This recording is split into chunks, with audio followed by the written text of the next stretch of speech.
Тел қоңыр. Ертеде Мардан деген бір еті тірі жалқы жігіт болады. Жақын ағайындары мыңғырған бай бола тұра, сынық ине сыдырым таспада бермейді оған. Ас пен тойда бәйгенің алдын бермей жүрген бір торатты апақ-сапақта мінетті. Шеруші керейлерді бетке ала Мардан тартып береді. Бәйгат есі бай Марданнан көрмей, өзге ұрлардың бірі әкеттіге санап, іші удай ашып қала береді. Атын қинамай аяңмен 15 күн жол жүріп Мардан бір ат шаптырған тойға кез боп, атын қосып бас бәйгеге бір атан түйе, бір қалы кілем алады. Сол елдің ақсақалдарына: мен Найманнан шеруші керейдегі Үгірбай, Сүбебай құдама кетіп бара жатыр едім. Мына олжам сіздерге тарту дегенге мәз мейрам болсып, орталарынан ақша жинап Марданның қалтасына сап: жолың болсын, Сүбебайды білмейтін ел жоқ, оның құдасы болмасаң, астыңдағы торатта тақымына басқысы келмейтін біреуді болмас еді деседі. Мардан сол түскен ақшаға киім кешегін, қоржын қолаңын дұрыстап алып, енді бір 15 күн өткен соң Үгірбай Сүбебай ауылына да жетеді. Үгірбай Сүбебай Марданды көріп жөн сұрайды. Онан жасырмай жалқы екенін, бәйге торыны мініп зытқанын, жолшыбай бас бәйге алғанын, құдам Сүбебайды іздеп келе жатқан Найман жігітімін деп өтірік айтып, атынан айырылмай келгенін түгел айтады. Сүбебай оған мәз боп: жылқышыларыма бас жуып тұруыңа нелесің дейді. Жылқыңызды аралап, жылқышыларыңызбен таныса көрейін. Сіздің қол астыңызда 5 жыл істеп, сонан кейін жөнімді табуға рұқсатыңызды алармын дейді Мардан. Ертеңіне бай бұл жігітті ертіп ап, ара қонып, жетерлік жердегі жылқысына барады. Жылқышылары көре салған жерінен аттан түсіп, тізе бүгіп сәлем береді. Жылқыларын аралап жүргенде екі қоңыр биен телеміп, тел қоңыр атанған бір жабағы тайға Марданның көзі түседі.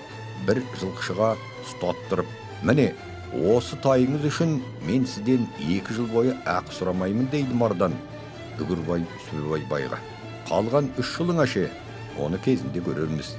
Ертеде бай болсын, жарлы болсын, жылқыша қосына соқпай, дәм татпай кетсе айып тартатын, жазаланатын әдет бар екен. Сүбебай арда емген сауырынан бит домалап түскендей бір құлатайды ұстатып, батағылар алдында: ал, жылқышыларым, жылқылардың түпкі иесі мен болсам, менен кейінгі иесі мына Мардан деген жігіт. Бұл жат десе жатып, тұр десе тұрасыңдар. Басшыларыңның келу құрметіне қонағасыға осы тайды сойыңдар да етін түгел асыңдар. Жас ет жазда борсымай тұрмайды, онан да іштеріңде борыстыңдар. Бата бергесін бір-екеуің әші қарнын аршып тұздап қазысын айналдырыңдар. Біз мына жігіт екеуміз қымыз ішіп тынығайық дейді бай. Құп тақсыр құп десіп, әуелі байға, сонан соң Марданға бастарын иіп іске кіріседі.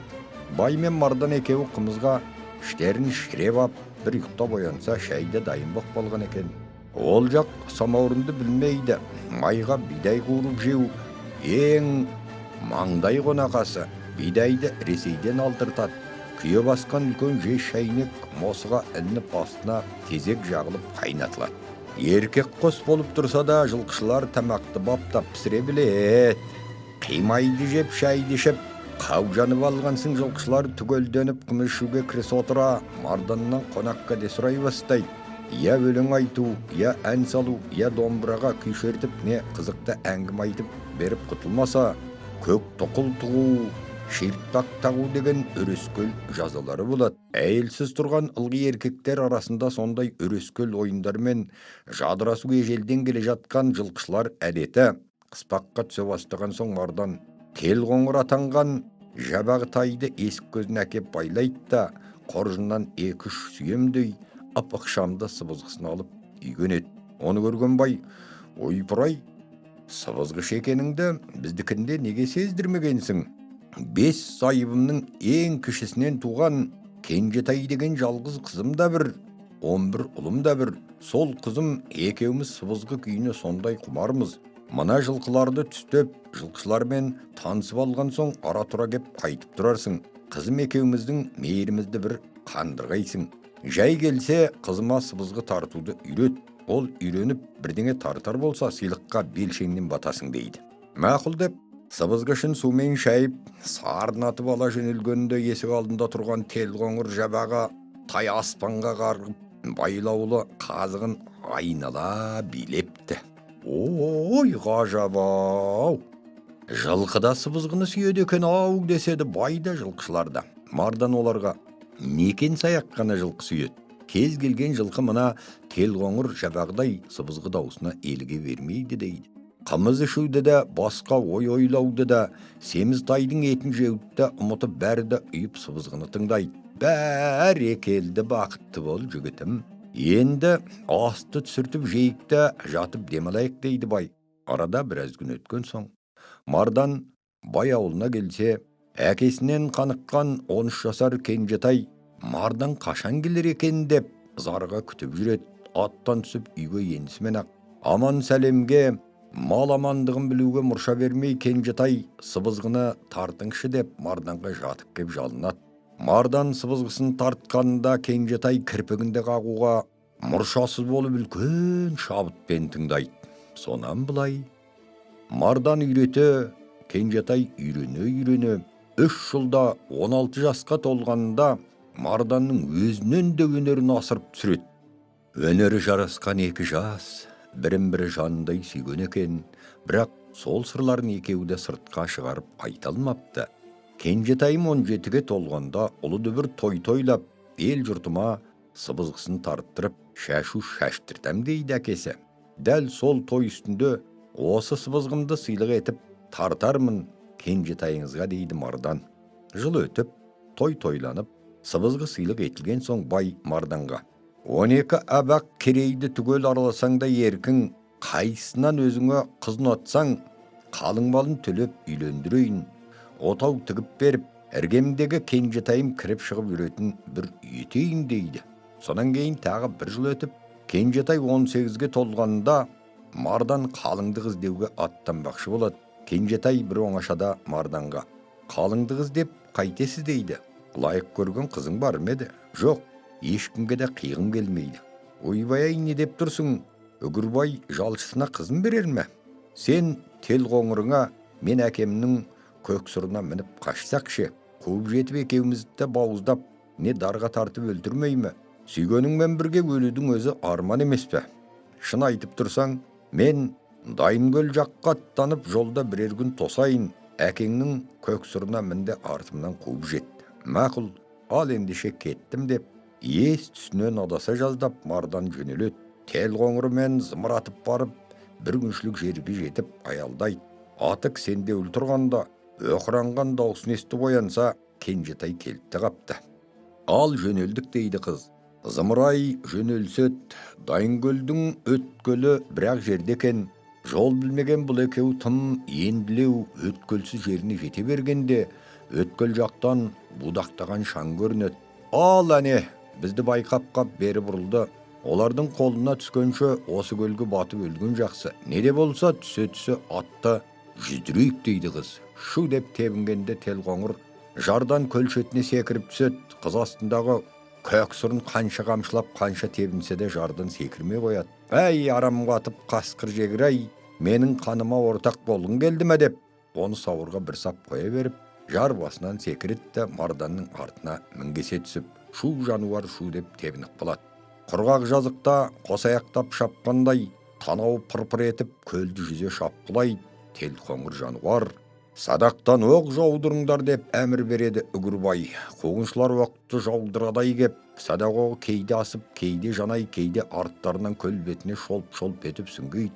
Ұзаған соң садақ оғы жетпегенін көріп: жә, атқылауды тоқтатыңдар, бәрібір арғы бетте ел жоқ, жыртқыш аңдардың көп жері, екеуі аңдарға жем болады.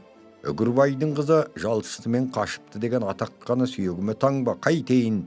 Жасаған емнің жазуы осылай шығар. Алғане аттан түсіп, балық аулап, бірдеңе дайындап жіберіңдер. Аттар демалсын. Шомылдырып отқа қойыңдар. Ана көксұр жайылып жүрген жылқылар арасында болмаса, қуып ұстауға жеткізбейді деп Үгірбай әмір етеді. Барлығы да аттарынан түсіп, толқын кезінде шұқанаққа шығып қап, өрісі жүрген балықтарды ұстасып, кейбіреулері құсатып әкеп, асып, қақтап, қаужаңдасады. Ат шомылдырып, өздері де шомылып жүреді. Жігіт пен қыз арғы жағаға аман есен өтіп, үсті бастарын кептіріп, шұқанақтағы балықтарды олар да ұстайды. Жануар тел қоңыр аунап қунап демін алсын деп, ерінің жүгенін сыпырып бос қоя береді. Ол жағаға аунап қунап алып, көлге түсіп, қайта жүзіп безіп береді. Қабәт деген ай десіп, қыз бен жігіт өкінеді. Уа, қайтқан малда береке бар десіп, қуғыншылар мәз тел қоңырға ер салып, көксұрдағы қыз қоржынын бөктеріп, бос айдауға ұйғарысады. Қуып жете алмай қалғандардың іштері күйсін, мен сыбызғыны тартайыншы деп, қыз сарнатып береді. Сонда қыздың көл жағасында отырып тартқан күйі мынау екен. Уа, тел қоңыр, бұйыртпадың бізге өмір, тастап кеттің далаға, таппас жерде пана бар. Уа, тел қоңыр сендік қой, қайда жүрсек серіктеп, құлын күнде-ақ төндік қой, бізге бейлің беріктеп. Уа, тел қоңыр құлағың сыбызғыға тігіп көр, жалт бұрылып көл жүзіп, бер қайта шығып көр. Тел қоңыр сыбызғын естіп, көлге секіріп түсіп, жүзе кеп жөнеледі. Қыз бен жігіт отырған жағаға шығып, өқранып қоя береді.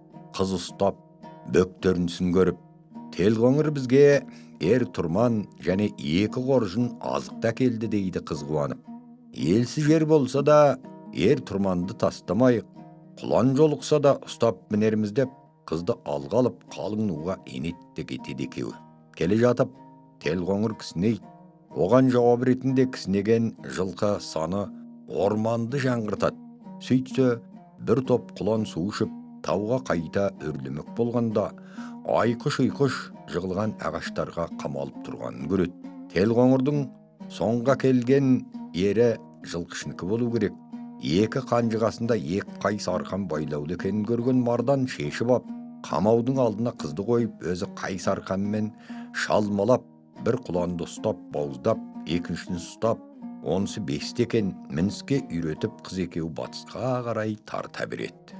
Жүре-жүре елдің шетінен асып, Шүй деген жердегі Құлжабай деген елге кеп, сол елге сіңеді де кетеді.